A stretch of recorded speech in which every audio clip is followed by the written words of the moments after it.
Welcome to a new video. Let's take a look at some new I don't work here stories. The first story is called Blue Clothes Mean I Work Here? My fiance and I are huge gamers, and we moved to a city that had a buy of the best pretty close. So naturally, my fiance and I visited quite a bit. On this day, I was wearing a plaid shirt, some blue jeans, sneakers, and the star of the show, my favorite blue beanie. Again, this is the buy of the bests. Uniforms are blue polos with store logos and black slacks. I was looking through the games, while my fiance was a few aisles over, looking at the records. Then, all of a sudden, a wild man-child appeared. I'm trying to decide what game I want to buy to put on my shelf and maybe play in the next year, while literally sitting on the floor. I'm tall, so it hurts to lean over to see the bottom shelves. I hear someone behind me and don't really think much of it as the store was decently packed. Then I hear, "Hey, I need to get a laptop out of the lockup." I've been waiting there but no one has helped me yet. I'm still on the floor with my head in the game rack sifting through poorly organized games. I was not even noticing he was talking to me, as an employee just asked me if I needed help about 2 minutes before. So I figured he was talking to the same employee. Then I hear him again, "Hello, are you going to help me or just waste my time?" I realized that something was going on, so I glanced behind me, thinking an employee was being rude. Meanwhile, this guy was maybe 2 feet right behind me. I look up to see why he's so close. He was wearing a baseball cap, brown work pants, a white shirt, and a blue jacket. And he had a look of pretentiousness, kind of like his time is worth more than a peasant's life. He said, "Finally, now hurry up, my wife is still waiting and I need a laptop for my son." I finally stand up, not only because of the view I was forced to see, but because my fight or flight kicked in for a moment. As soon as I stand up, I back away a good 6 feet or so and just look at him, trying to figure out how to respond. He said, "What, are you going to run away because I asked for help? Why did they hire an idiot like you?" I said, under my breath and slightly staggering my words, "But I don't work here." He said, "What was that? Come on, be a big girl and speak up." So I said, a bit louder but still quiet, "I don't work here, I'm just looking at games." This whole time, I'm just in a mental whirlwind as to why this is happening. I was not in a uniform, nor was I organizing anything, just flipping through games. At the same time, my anxiety is telling me to run to my fiance and hide. He asked, "You don't work here?" So I said, "No, I'm sorry." He got angry, "Then why are you wearing a blue beanie then? And why did you waste so much of my time?" At this point, he stormed off to find an actual employee and I just sat there trying to figure out why a blue beanie of all things made him think I worked there. After being confused for a bit, I basically ran to find my fiance. After finding him, I told him all that happened and I could see both confusion and anger slowly come over his face, followed by a very angry scream. Then he storms off while I realize what or who he is going towards. I'm still incredibly highly anxious over it, so I try to talk him down as he walks towards the man. He asked what he looked like, and stupid me didn't know why until it was too late. My fiance is the sweetest man ever, but when it comes to me, he is very protective. That, and he is a very tall Nordic man with a full beard and can be pretty intimidating when angry. He walks up to the man, who is now with an actual employee getting his laptop out of the cases. Meanwhile, I hide in an aisle while still keeping an eye on him. He said to the man, "Hey, I have been waiting forever and you are just sitting here talking to your friend?" The poor employee looked beyond confused as to what is happening but just kept out of it. The guy said, "What are you talking about, who even are you?" So my fiance said, "A customer, so are you going to help me, or are you just going to sit there?" The guy was angry, "Dude, are you stupid? I don't work here." But my fiance didn't let it slip. "Then why are you wearing the blue jacket?" The man-child went from angry to confused real fast at that. He said, "Why would my jacket mean I work here?" So my fiance answered, "I don't know, you thought a beanie meant my fiance did. Sounds pretty stupid coming from someone else?" At this point, the man-child saw me in the aisle over watching, his face just went pale as snow. My fiance continued, "Learn some respect, and while you are at it, try to find those brain cells you lost on the way." My fiance walks away, and I immediately run behind him and we got out of the store before the employee called security on us for his yelling. I didn't hear anything behind me, but I also didn't dare to look back. Being very anxious about confrontations, I was pretty upset at first with my fiance. But when I calmed down, I realized it was him standing up for me, and was pretty funny actually. We avoided that store for a good month and just went to one a bit further away after. The next story is called, Sometimes It Is Just a Bad Day. This happened to my husband. I call him the gentle giant because he is 6'4" and I am 5'5". With my gentle giant, at first glance, you would get a feeling of intimidation. I was afraid of him when we first met at a backyard birthday party. But it turned out he was hired as a magician for the party. He started his performance in front of a group of 15 or so kids. To calm them down, he talks softly. There are always a few kids who will tell the others to be quiet, and it works. They all quieted down and he went on with his routine. It never fails. So, in this story, we were in a major superstore, shopping. And I have to admit, the way he was dressed, he did look like he may have worked there. We were in the kitchenware section because I needed a new slow cooker. As he pulled it off the top shelf, a very angry woman came speed walking toward us, with a scowl on her face. She came walking full speed at us, walked up to him, and said in a very loud, near screaming voice, "It's about time I found someone working. I want you to come and help me." She actually startled my gentle giant and he asked, "Ma'am," in a puzzled voice. But she continued, "I have been trying to find someone for 5 minutes to help me. When you are done with her, I need your help getting an item." I tried to tell her he didn't work there, but she acted as if I said nothing. My gentle giant knew what to do and said in a very soft voice, "Ma'am, you're mistaken." But the woman screamed, "I don't want to hear it, just come with me and help me." And once again, he said in a soft voice, "Ma'am, I am not an employee here." But she screamed, "Speak up, I can't hear you." And he continued in his soft voice, "Ma'am, please calm down, I am not employed here." But she screamed, "What?" I said, "Speak up." This went on several times until she lowered her voice even though she was very angry. My gentle giant spoke up a little more, "Ma'am, you are mistaken, I do not work here." She said, "Oh, don't give me that, you have the store uniform on, now come with me." And she began yelling again. My gentle giant said, "I can see how I would be mistaken for an employee, but look, my shirt does not have the store logo embroidered on my shirt. I don't have an employee ID or anything else. This is just my everyday shirt." But the woman didn't want to listen, quit flirting with her and help me. My gentle giant continued in a soft, calm voice, "Ma'am, please calm down. Just look, people are staring at us, I really don't work here." The angry woman looked around at the other customers who immediately turned around as if they weren't watching. Then a real employee pushing a cart filled with various products walked past us. The woman looked at my gentle giant, then looked at my gentle giant doing a double take. She noticed several customers staring at us. She stopped screaming and was clearly embarrassed. Her bottom lip began to quiver as she apologized profusely, tears began welling up in her eyes. My gentle giant saw she was clearly upset and on the verge of breaking down. He said to her, "Ma'am, why don't we go sit down in the sandwich shop?" She nodded and my gentle giant put his huge hand on her back leading her. We all sat down at a table and he said, "Ma'am, clearly there is more to this, is something bothering you?"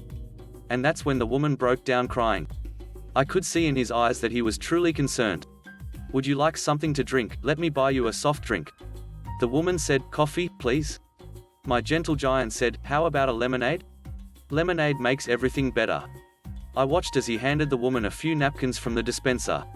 She took them and wiped her eyes. And then he said, "Now, tell me, what's wrong?" The woman began to tell her how her boss had been on her back, chewing her out for anything and everything. On the way to the store, she got in a fender bender. She called her husband who had yelled at her about getting into an accident. This had all been boiling inside her. And he yelled at her because she was late. We sat there listening and my gentle giant comforted her. He told her it was really okay, everything is fine, no hard feelings, no ill will. It took everything I had inside me not to cry, I felt so bad for her.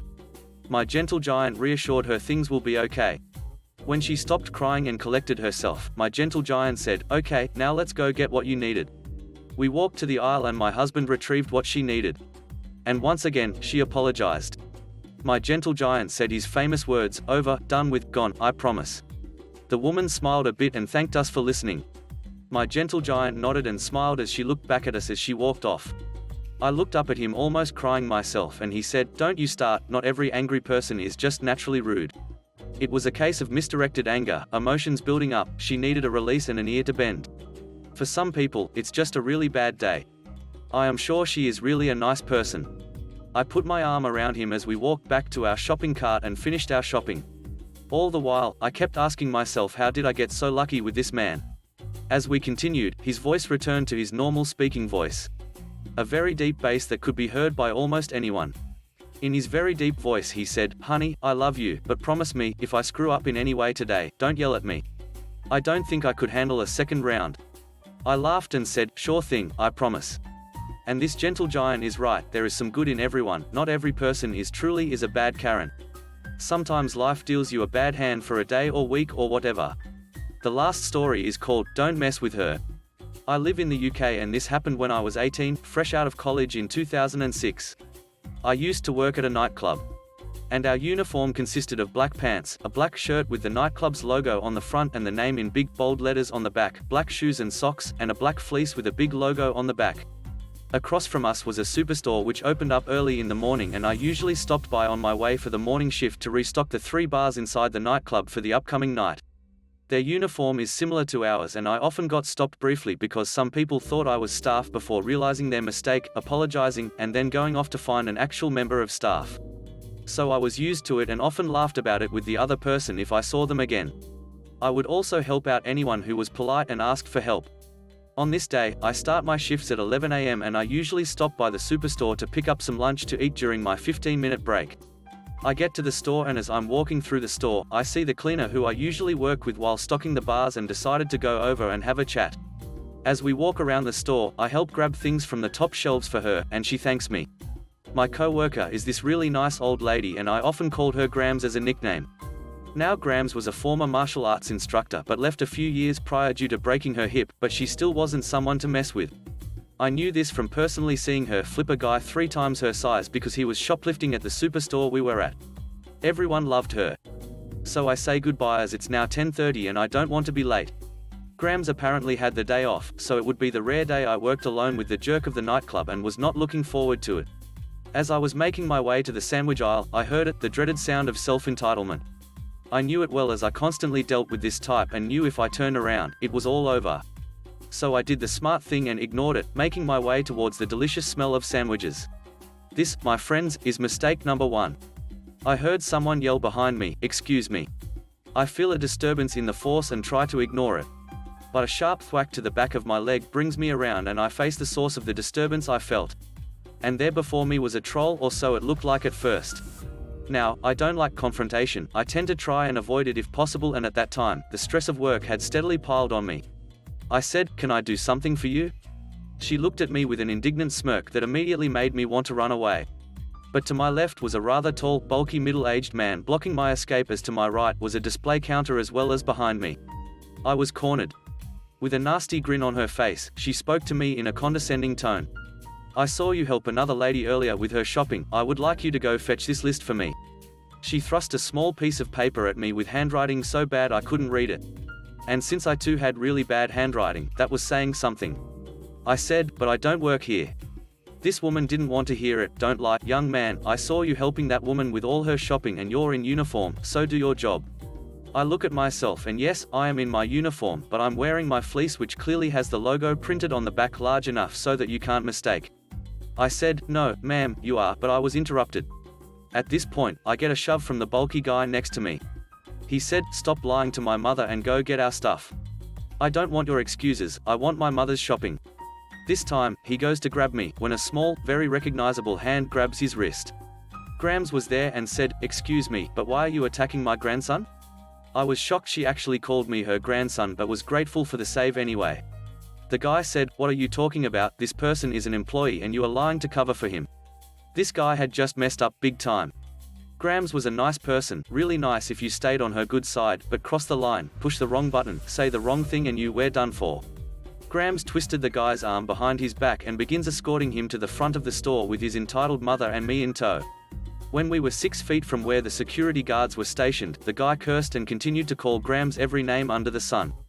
I could physically hear Grams' patience snap. What happened next was not what his guy had been expecting. Grams let him go. He said, "Finally." He never finished his sentence as Grams' small fist was now buried deep in his stomach. "Told you, not someone you should mess with." She then floored the guy, flipping him by his arm onto his back, then flipping him over onto his stomach before twisting his arms behind his back and hog-tying him with some rope she had just purchased, and to finish it off shoved an apple in the guy's mouth. Grams then looked to the now not so entitled old lady and said, "You and you pig-headed son can take a hike, and if I ever see you here or messing with my darling grandson again, just know I am prepared to go to jail." I was stunned, the security guards were stunned, workers and shoppers who had come to see what all the commotion was about were stunned. My Grams called over 2 workers and asked them to pick the guy up. And I kid you not, she pulled over an empty shopping cart and had them put the guy in it, then shoved him out the door, to the horror and dismay of the entitled old lady who ran after him. Not surprisingly, the police were called and I was late to work after giving a statement. Grams was issued with a fine and had a court date a month later, but due to her age, she was only given another fine which she paid, and 250 hours of unpaid community service. When I asked her later why she did all that just for me, her response was something I still tear up about. Because you remind me of my late son who I never really got to spend time with, and maybe it's because seeing him in you I just wanted to spoil you a little. Thanks for watching the video. I hope you enjoyed it. If you did, please consider subscribing to the channel for more content. Let me know what you think about the stories in the comments section below. Have a great day. Bye bye.